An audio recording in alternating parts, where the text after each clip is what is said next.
Assalamualaikum warahmatullahi wabarakatuh. Ketemu lagi di channel YouTube saya, Mang Dana Tukang Buku. Akan meneruskan lagi novel yang berjudul Bilik Lain di Rumah Suamiku karya Wafa Farha. Oh ya teman-teman, karya Wafa Farha bisa teman-teman nikmati juga di Play Store. Lalu bisa teman baca juga di KBM App, di Joylada. Bahkan teman-teman bisa membacanya secara gratis di Vizo atau Pictum. Oke teman semua, kita teruskan lagi ceritanya. Saya yakin ini bukan sebuah kebetulan Om, karena rasanya sangat aneh. Bisa jadi gadis itu saudara, keluarga dekat, adik, atau kakak dari Yusuf. Jika ternyata Alex yang memiliki dugaan, suaranya tertahan. Om akan mencari tahu, Lex, sahut Subaki dengan raut kecewa. Alex manggut-manggut setuju. Itulah tujuannya bicara pada orang tua yang dihormatinya itu, agar tak timbul masalah di kemudian hari seperti tengah menunggu bom waktu. Kamu tidak memberitahukan pada Zidan bukan? Tanya Subaki kemudian, mengingat Alex sangat dekat dengan Zidan. Oh enggak Om, enggak akan. Saya akan menjaga rahasia ini seperti menjaga nyawa saya sendiri. Alex meyakinkan, kalau benar mereka punya hubungan keluarga dan Yusuf sengaja menikahi Hana untuk hal ini, maka dia akan mencari jam tangan tersebut untuk barang bukti. Subaki menyebutkan apa yang kini ada dalam pikirannya. Jadi, aku sudah mengamankan benda itu Alex, jauh sebelum Yusuf hadir dalam kehidupan keluarga kami. Subaki mengungkap upayanya sejak awal. Jadi sebenarnya dia pun tak abai untuk hal ini. Apa yang terjadi? Tanya Hana panik. Namun Yusuf tak mengindahkannya dan terus bergerak membersihkan tangan. Usai dengan itu, segera dilap dengan handuk kecil yang menggantung di samping cermin toilet. Ia lalu bergerak keluar kamar mandi. Melewati Hana begitu saja dan berusaha memanggil seseorang melalui ponselnya. Hana menunggu jawaban dengan panik. Merasa tak mendapat jawaban dari Yusuf yang tak menghiraukannya dan sibuk dengan diri sendiri, perempuan yang memakai gamis tanpa khimar dengan rambut tergerai berantakan itu berlari keluar kamar. Kakinya bergerak ke arah ujung koridor di mana bilik Adelia berada. Siapa tahu Yusuf ceroboh tak menutupnya, dengan begitu ia bisa melihat sendiri apa yang terjadi di dalam sana. Apakah Adelia bunuh diri, keguguran, tapi suaminya itu tadi tampak baik-baik saja. Namun betapa kesal Hana saat tahu bilik tertutup rapat. Kenapa lelaki itu sangat hati-hati? Bukankah justru bahaya tetap mengurungnya di dalam sana? Bismillah, gumamnya sambil memencet nomor sandi yang dia tahu sebelumnya. Tapi setelah mencoba 3 kali memastikan dan tetap gagal, akhirnya Hana menyerah. Ya Rob, sudah diganti passwordnya, keluh Hana sambil mengusap pintu yang tampak sangat tebal itu. Hana lalu kembali berlari ke kamar, memaksa Yusuf yang tengah menunggu jawaban orang di ujung telepon. Dia tampak frustrasi di samping khawatir pada kondisi Adelia. Zaki tak juga mengangkat panggilan dirinya.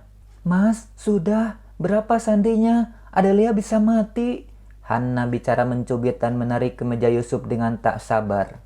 Diamlah, hardik Yusuf yang merasa terganggu oleh perbuatan Hana. Lalu melanjutkan mencoba menghubungi Zaki agar lekas datang memeriksa Adelia. Hana menggeleng, tak mau menurut pada Yusuf karena ini menyangkut nyawa. Semakin cepat mendapat pertolongan, kesempatan sembuh akan lebih banyak untuk Adelia. Kini ditarik paksa lengan Yusuf sambil beristighfar dalam hati karena telah melawan kemauan sang suami. Tidak mas, kamu bisa mikir nggak? Dia sudah berdarah-darah di dalam sana. Kita harus memeriksanya dan membawanya ke rumah sakit. Nyawa Adelia dan bayinya sedang terancam sekarang, teriak Hana.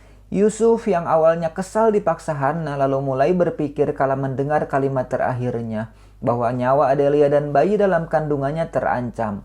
Mas, cepat buka. Hana mendongak, menatap tajam ke arah sang suami dengan kata-kata menekan. Yusuf yang juga khawatir karena Zaki tak juga menjawab akhirnya mengikuti kemauan Hana. Ucap Yusuf tercekat, berjalan mendahului ke arah bilik dan Hana mengikuti di belakangnya. Saat memencet angka di laman password, pria menoleh ke arah Hannah karena ragu. Khawatir kalau sebenarnya istri barunya itu sangat membenci Adelia karena merasa tak bisa menerima kehadirannya yang mengejutkan hari-hari bahagianya setelah menikah. Dalam waktu sama, hati Yusuf mempertanyakan seperti apa wanita di sampingnya ini. Kenapa sulit memahami karakternya? Wanita yang mengetahui maksud tatapan itu lalu juga menatapnya dalam-dalam meski kondisi remang. Ia seolah mampu menyelami hati pria itu. Hannah juga ingin memberitahu dari sorot matanya bahwa ia tulus melakukan ini. Tak lama pintu bilik terbuka, jantung Hannah berdegup kencang tak karuan. Membayangkan Adelia terkapar bersimbah darah di lantai dengan kesempatan hidup yang sangat kecil. Dia yang tak sabar masuk mendahului Yusuf. Mata Hannah melebar sempurna menyaksikan pemandangan dalam kamar tersebut. Sprei yang penuh darah dan lantai dengan noda-noda darah bekas terinjak. "Apa yang terjadi, Mas?" tanya Hannah pada Yusuf yang tampak bingung dengan kondisi yang dialami Adelia untuk pertama saat mereka tinggal bersama. Yusuf menggaruk kepala tak gatal, bingung, tak mengerti harus menjawab apa pada istri keduanya itu.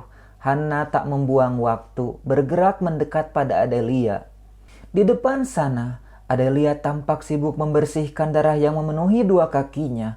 Tak ada tanda-tanda kesakitan melainkan kesal karena setelah mengelap kakinya dengan selimut, darah kembali keluar dan mengotorinya lagi. Kamu gak apa-apa?" Hannah yang bingung, ragu dan takut Adelia tiba-tiba menyerangnya, memaksakan diri mendekat dan ingin menolong. Wanita yang duduk di lantai itu mendongak melihat siapa yang bicara. "Mama," serunya memegangi tangan Hannah. Tangan Adelia yang dipenuhi darah dan kini membuat tangannya ikut berlumuran membuat Hannah menelan saliva. "Kenapa dia memanggilku Mama?" tanyanya berbisik pada Yusuf yang berdiri di sebelahnya. "Di saat jinak dia juga memanggilku Papa," jawabnya. Kondisi Adelia saat bermanja-manja jauh lebih menyenangkan daripada saat dia kehilangan kendali dan meneriaki semua orang yang mendekatinya. Oh, wanita itu sedikit tenang mendapat jawaban Yusuf. Artinya emosi Adelia sekarang sedang berada dalam kondisi aman, tapi bagaimana dengan kondisi fisiknya? Dengan cepat, meski ragu, Hannah berjongkok dan mengusap punggung perempuan hamil itu. Ia ingin mengatasi ini. Takut jika Adelia kehilangan banyak darah dan meninggal, seperti kasus yang pernah ditemuinya dulu di rumah orang tuanya. Saat remaja, rumah megah mereka dimasuki maling, namun saat pembantu memergoki malah kena tusuk di perut. Dia pun dilarikan ke rumah sakit. Sayang, nyawanya tak tertolong karena kehilangan banyak darah. Padahal kata dokter, pisau itu tidak mengenai organ dalam, harusnya bisa selamat jika ditangani dengan cepat. Ya, kamu sakit? Ada yang luka?" ucap Hannah terbata. Adelia menggeleng. "Kotor, Ma." Perempuan yang berusia 2 tahun lebih tua dari Hannah itu mencebik sambil menggeleng. "Oh, baiklah, kita ke kamar mandi dulu ya." Hannah membantu Adelia bangkit dari duduknya untuk digiring ke kamar mandi. Tampaknya dia tahu dari mana asal darah ini meski tak tahu persis apa penyebabnya. Kalau keguguran, harusnya Adelia kesakitan karena mengalami kontraksi. Namun perempuan itu kelihatannya baik-baik saja. "Mas, tolong ambil pembalutku di laci dalaman." Tita Hannah melihat pada Yusuf. "Ah? Apa tadi?" Yusuf terkejut mendengar permintaan Hannah. Bahkan menyebut benda itu saja dia tak sanggup. "Pembalut, Mas." Mata Hannah melotot. Dia paham ekspresi wajah Yusuf saat ia menyuruhnya. Namun sekarang ini darurat, tak ada waktu untuk memikirkan hal itu. "Kamu mau urus dia di kamar mandi?" Ya, kamu saja.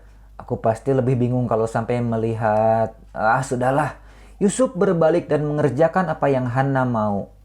Setelah Hannah membersihkan Adelia dan memakaikan pembalut, tak ada lagi darah tercecer. Ia pun meminta pada Yusuf untuk menyiapkan mobil dan mereka harus bergegas ke rumah sakit.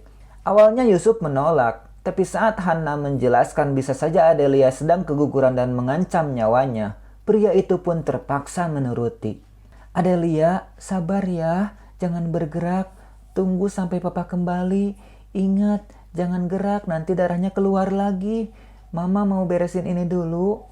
Hana bicara selembut mungkin, sampai akhirnya Adelia tampak luluh. Ia tak mengerti sampai kapan perempuan itu stabil. Yang jelas, Hana harus bergerak cepat dan membawanya ke rumah sakit. Begitu mobil telah siap, akhirnya dengan dituntun Yusuf juga Hana, Adelia pun berjalan keluar kamar. Namun tak lama ia merengek kelelahan hingga Yusuf segera menggendongnya di belakang. Tanpa disadari, Hana yang berjalan di belakang pasangan suami istri itu, hatinya teremas sakit karena cemburu. Dia sangat yakin kalau Yusuf sangat mencintai Adelia. Kalau saja perempuan itu waras-waras saja, dia pasti tak akan ada di sini dan menjadi istrinya. Aku bahkan sangat membencinya sebelum ini. Tapi kenapa rasanya sesak melihatnya menyayangi wanita lain?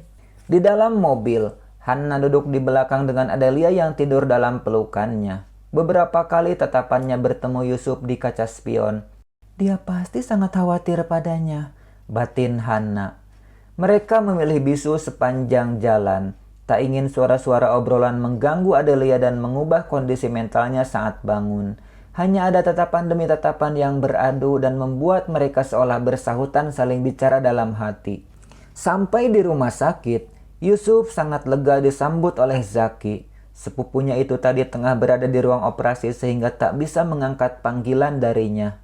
Aku senang lihat kamu, Zak. Tolong jangan sampai pihak rumah sakit tahu dan memaksanya masuk rumah sakit jiwa.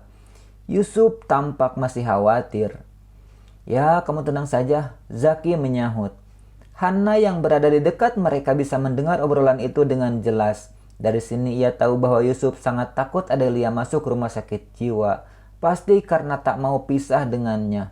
Setelah Adelia dibawa masuk ke dalam ruangan dan mendapat tindakan dokter, Yusuf dan Hana duduk bersebelahan di kursi tunggu. Keduanya masih dalam kondisi cemas. Meski begitu, Hana memberanikan diri bicara pada sang suami. Sampai kapan kamu akan merahasiakan ini dari semua orang? Tanya Hana.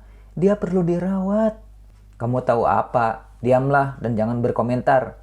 Sahut Yusuf yang tak suka dengan pendapat Hana. Apa kamu sangat mencintainya dan tak akan mungkin mencintai wanita lain? Tanya Hana kemudian yang membuat Yusuf seketika menoleh dan menatap lekat wajahnya.